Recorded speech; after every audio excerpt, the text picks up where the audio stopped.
Boa noite a todos. Que a paz do Mestre Jesus encontre morada nos nossos corações, não só na noite de hoje, mas depois de amanhã, que é dia de Natal, e em todas as outras noites, dias e horas do nosso ano.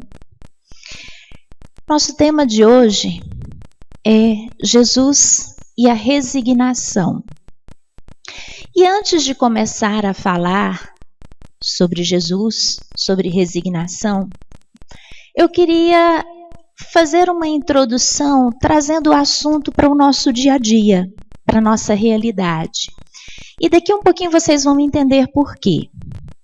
Eu queria que vocês começassem a noite de hoje acompanhando o meu raciocínio. Todos nós convivemos com crianças, jovens e adultos. Se a gente pega uma criança bem pequenininha e diz não para aquilo que ela quer fazer e que está errado, ou se a gente diz você tem que fazer alguma coisa e ela não quer, qual que é a reação dessa criança? Ela dá birra, não é? Ela chora, ela esperneia, ela grita, né? E o adolescente? Quando um jovem quer fazer alguma coisa e você diz não para ele, ou quando ele quer, de repente, tentar fazer algo e você diz que o jeito certo não é aquele. Diferente da criança, ele ao invés de dar a birra, o que ele faz? Ele contesta, ele questiona. A criança dá birra porque ela quer o que ela quer de qualquer jeito. O jovem contesta porque ele quer compreender o porquê que ele não pode ou porquê que ele deve fazer. Mas o objetivo ainda é o mesmo, é conseguir aquilo que ele quer. Já o adulto, e quanto mais adulto, quanto mais experiente, normalmente quando ele quer alguma coisa, ele vai buscar conselho. Ele vai ler, ele vai estudar, ele vai perguntar para alguém que sabe mais do que ele. E aonde que está a diferença, então? É porque o adulto, insisto, quanto mais experiente, ele não quer simplesmente fazer o que der vontade. Ele quer acertar. Ele quer fazer direito. Vamos deixar esse comentário de lado e vamos seguir um pouquinho. E aí sim a gente volta nele. Meus queridos, quando a gente começa a falar sobre resignação, e se a gente vai falar de Jesus, nós precisamos começar entendendo primeiro o que é resignar-se. O que significa isso? Resignar-se é submeter-se, né? E aí eu volto então já de cara no exemplo. Por que a criança dá birra? Porque ela não se submete. Por que o adolescente e o jovem contesta? Porque ele não se submete simples e facilmente. Por que o adulto vai atrás da orientação? Porque ele tem o desejo de submeter-se, de fazer certo, de fazer direito. Então, resignar-se não é simplesmente nos acomodarmos com o sim ou com o não. Resignar-se não é sentar na beirada do caminho e ficar reclamando porque as coisas não são do jeito que a gente quer. Resignar-se é compreender e querer fazer direito. Obediência já é um consentimento que a razão nos dá. Resignação seria o consentimento do coração. Então eu comecei falando para vocês que a compreensão faz toda a diferença. Quando eu busco entender qual é o meu objetivo e quando eu tenho o desejo profundo de acertar, eu sigo a razão. Eu obedeço aquilo que mesmo quando meu coração quer algo muito diferente, eu paro, eu raciocino, eu busco as justificativas para os meus atos. Então, obediência é quando a razão me diz o que dizer E resignação é quando o meu coração aceita que aquilo que a minha razão disse é a coisa certa a ser feita. E quando a gente então começa a compreender um pouquinho o que é resignar-se, o que é compreender, o que é obedecer, a gente vem para buscar o que Jesus nos ensinou sobre resignação. O que é que Jesus trouxe de exemplo para nós em termos de resignação? Jesus trouxe pura e simplesmente milhões de exemplos para nós. Jesus trouxe exemplo para a gente não só de resignação, mas ele trouxe exemplo de obediência e ele nos trouxe exemplo também de humildade. Quando a gente diz de exemplo de resignação, olha só, Deus entrega o nosso mundo a Jesus para que ele o governe e alerta ele, olha, os seus irmãos que estão lá, crianças, aqueles bebezinhos, né, na estrada evolutiva, são birrentos, são contestadores, são crianças e jovens. Vai dar trabalho. E Jesus faz o quê? Ele diz, não quero não. Não, ele fala, eu vou, Pai. Eu vou governar esse planeta. Eu vou ajudar esses irmãos a chegar até onde eu cheguei, a evoluir, a se tornarem espíritos puros. Esse foi o primeiro exemplo de resignação. Aceitar o pedido do Pai para que viesse governar o nosso planeta, nos auxiliar na nossa caminhada. Exemplo de humildade, gente, Jesus, espírito crístico, está além do espírito angelical. E ele se despe de toda a luz e aceita a carga pesada do corpo físico e reencarna como homem. Não tem como dar um exemplo maior de humildade. Jesus não precisava reencarnar. Ele já era um espírito evoluído. Ele humildemente se fez homem por amor ao Pai e por amor a nós. E o exemplo, então, que Jesus nos dá, além da resignação e da humildade, o exemplo de obediência. Se a gente pegar a Bíblia, pode ser em Marcos, Mateus, Lucas, João, o tempo todo na Bíblia, a gente tem os mesmos relatos vindos da boca de Jesus. Não venho por mim, mas pelo Pai. Não faço a minha vontade, mas a vontade do Pai. Vim para realizar a obra de Deus.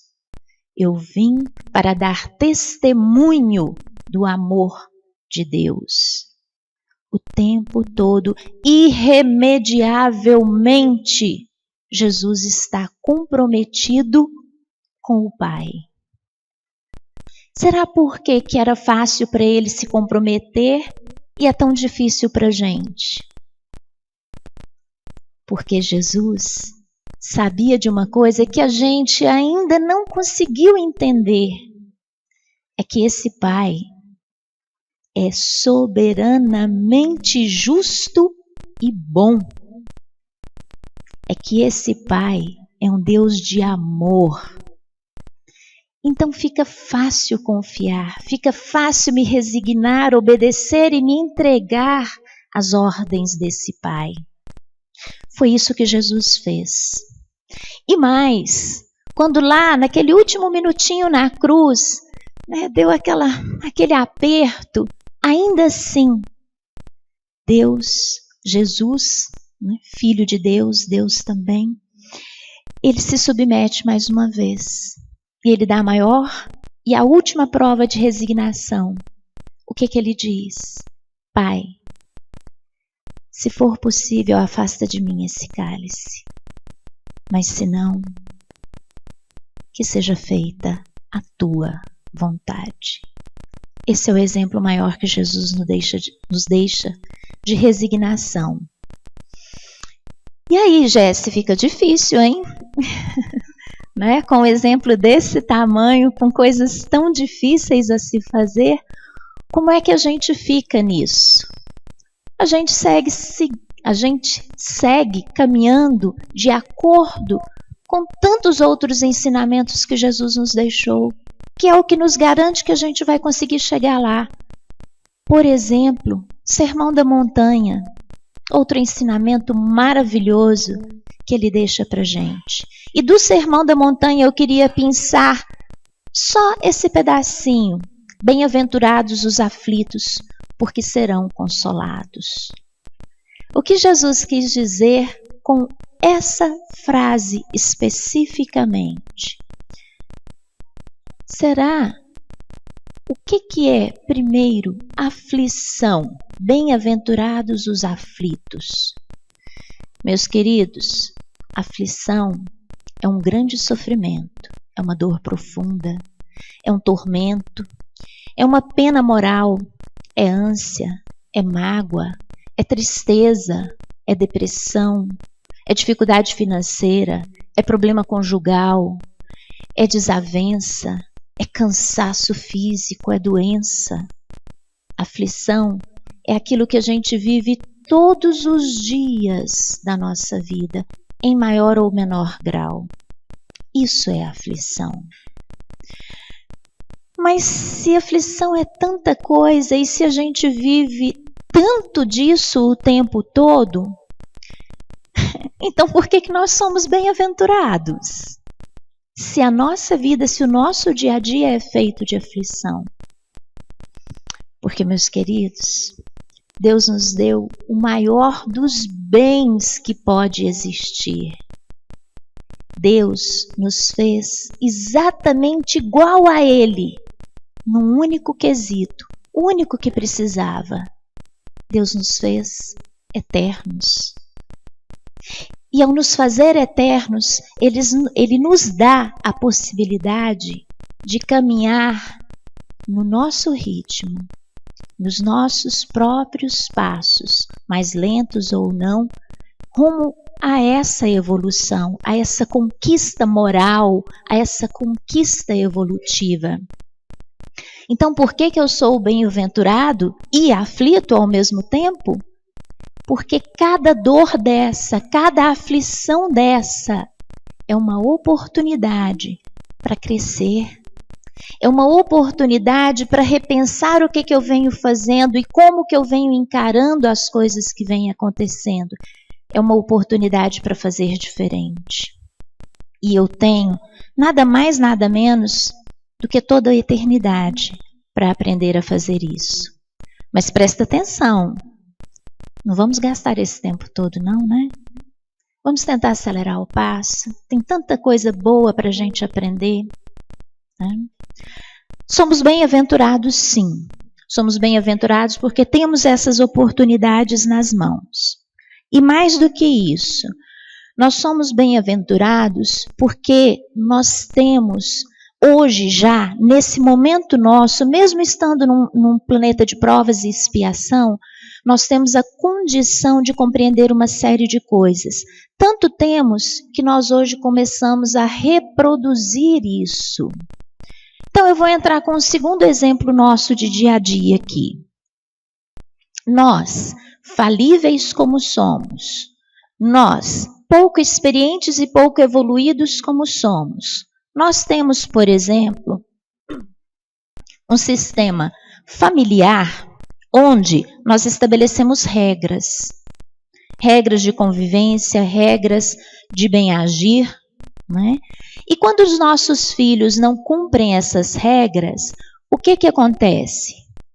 Eles estão sujeitos às consequências de não seguir as regras. Né? Tanto consequências negativas dos próprios atos, como às vezes um castigozinho, eu retiro alguma coisa ali que ele quer, ou eu deixo uns dias ali meio de molho.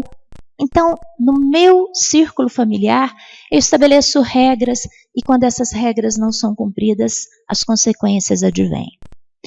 Nós temos um sistema judiciário também, onde nós temos uma série de regras que conduzem a nossa sociedade e aquele que infringe essas regras também sofre as consequências, né? Tanto dos seus atos quanto as punições devidas a ele. E, por fim, nós temos ainda o nosso sistema educacional. E é nele que eu quero me ater, porque é o exemplo que eu mais gosto. Nas nossas escolas, nós temos também regras, nós temos uma programação a cumprir a cada ano.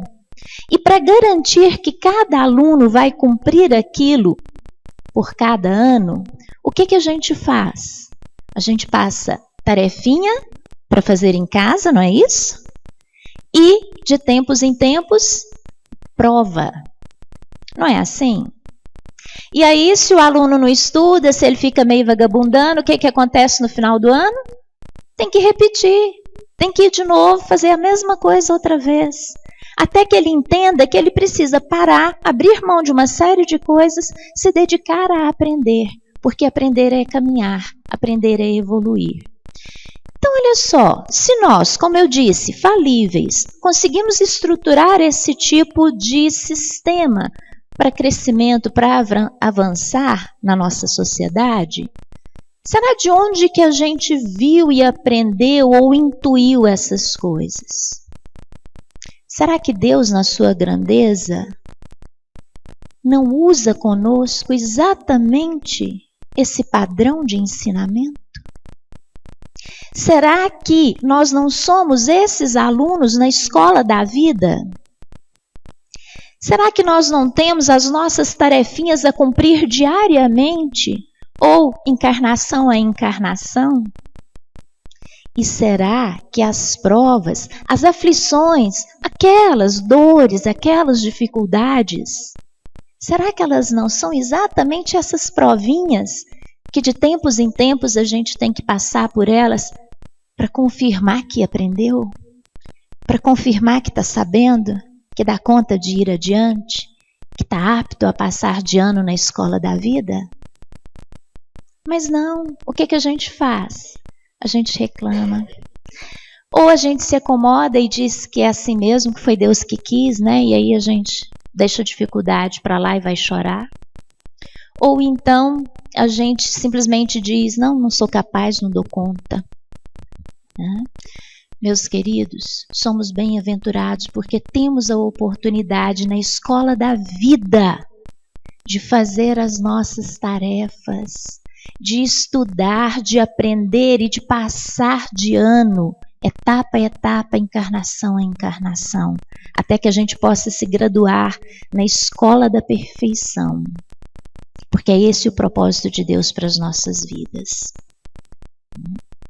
Só que quando a gente vai fazer as nossas provas, a gente ainda tem uma escolha. Porque Deus também nos deu algo muito precioso, que é o livre-arbítrio. E dentro dessas escolhas, eu posso fazer certo ou errado. Diante das minhas aflições, eu posso escolher o bem ou o mal sofrer.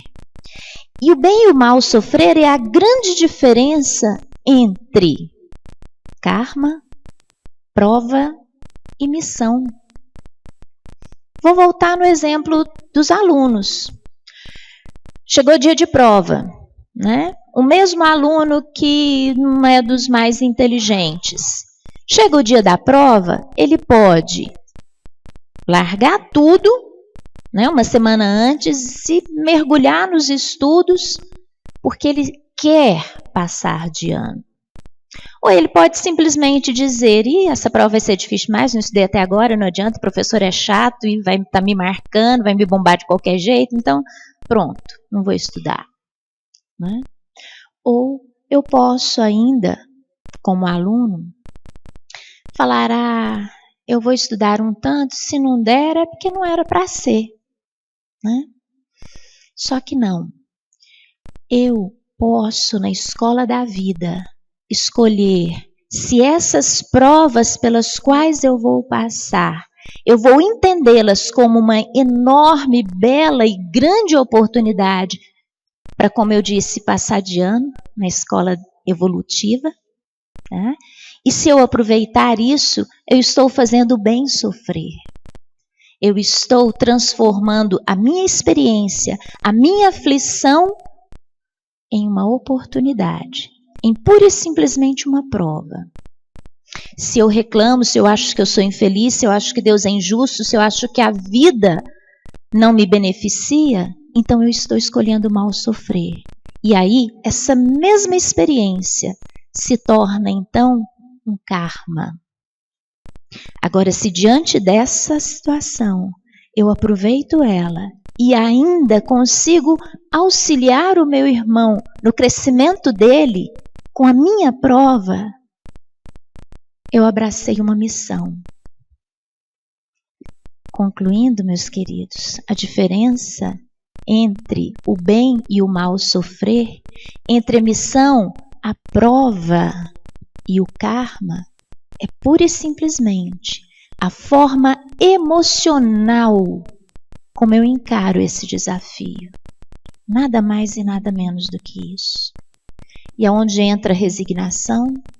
No momento em que eu, compreendendo isso, adquirindo a razão desse conhecimento, pacifico a minha alma, pacifico o meu coração e escolho o bem sofrer. Aliás, eu não escolho nem sofrer, eu escolho caminhar, eu escolho aprender, eu escolho crescer. Esse é o maior propósito, esse é o objetivo. Então, resignação e submissão não é inércia, ela é ação efetiva de mudança e de melhoria, minha e do meu irmão. Resignação e submissão é o coração brando, é o coração que acredita na linda oportunidade que Deus me dá a cada aflição, de superá-la, de olhá-la de frente e dizer: eu posso, senão Deus não tinha me dado isso. E mesmo se eu fraquejar, eu tenho um Deus que me ama e que está aí para me auxiliar. Foi isso que Jesus veio me ensinar. Foi isso e nisso que ele acreditou.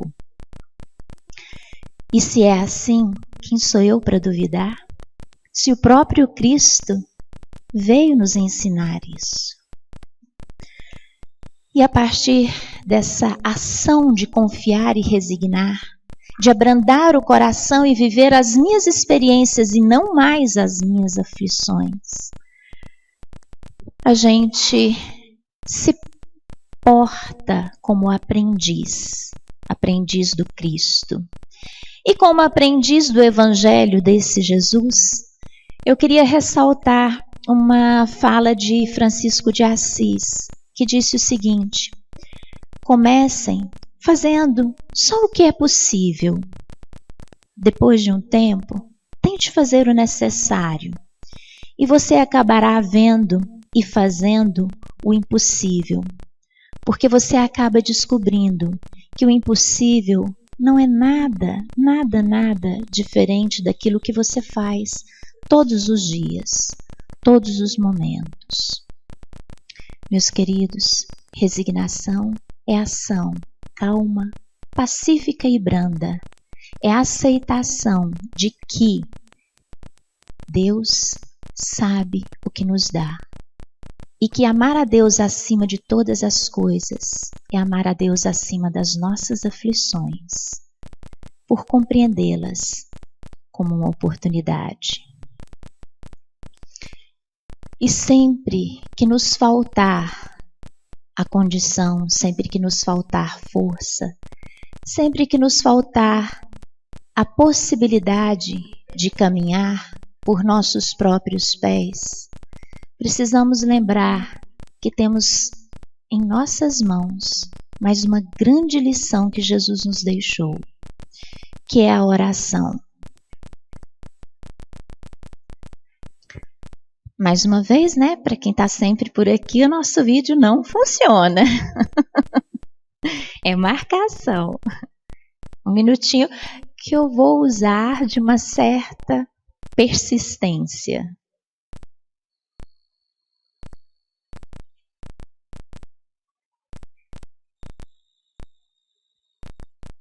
Não vou me resignar facilmente a dizer não. Vamos tentar.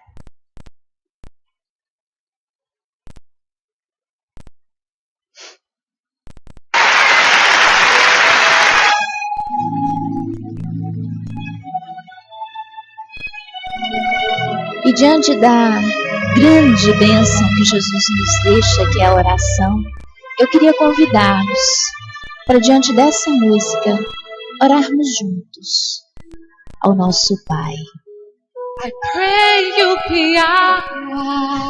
Eu oro, meu Deus, para que sejam os nossos olhos, para que Tu nos assistas onde quer que formos,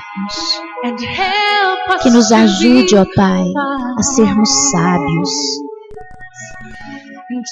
E em tempos em que nós não soubermos o que fazer, onde ir, ou até mesmo o que sentir, deixe que essa seja a nossa oração, Jesus.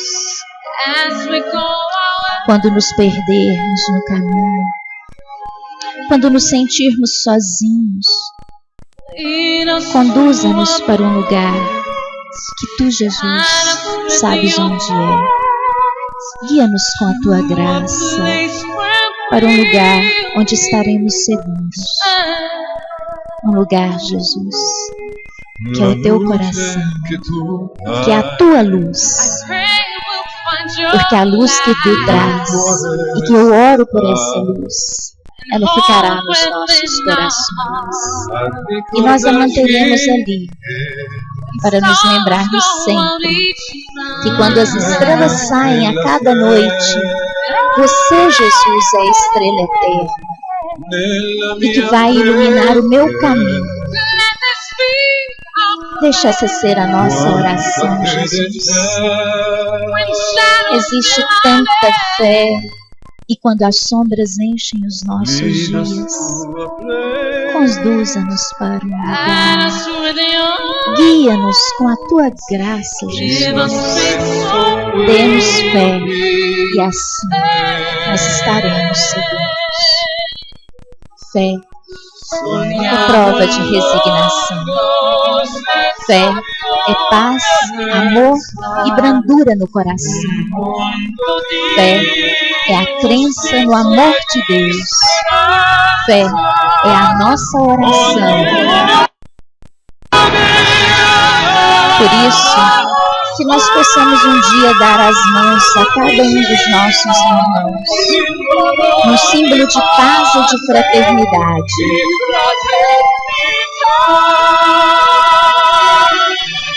E unidos nesse amor maior, encontremos a força para pedir que a vida seja gentil.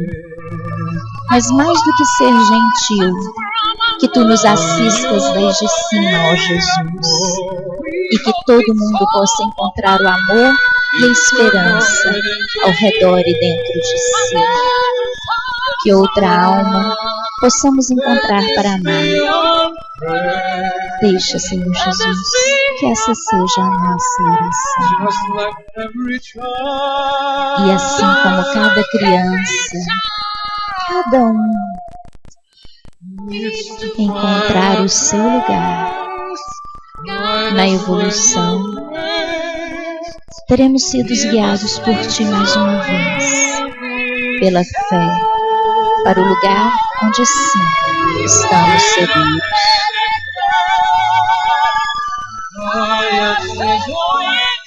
Que Jesus, a estrela maior, a luz maior de todas as luzes, mantenha-nos salvos no Seu amor e no Seu ensinamento.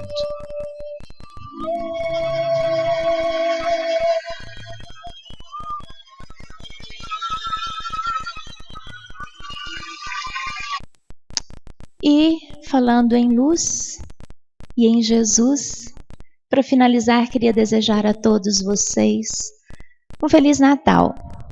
Depois de amanhã, mas também todos os dias e horas do Ano Novo. Sabem por quê? Porque Natal é ter Jesus em nossos corações, como a estrela maior que guia as nossas ações. Então, Feliz Natal, sempre nos nossos corações. Que Deus nos abençoe, que possamos retornar aos nossos lares, preenchidos por essa luz que Jesus nos deixa na noite de hoje. Amém.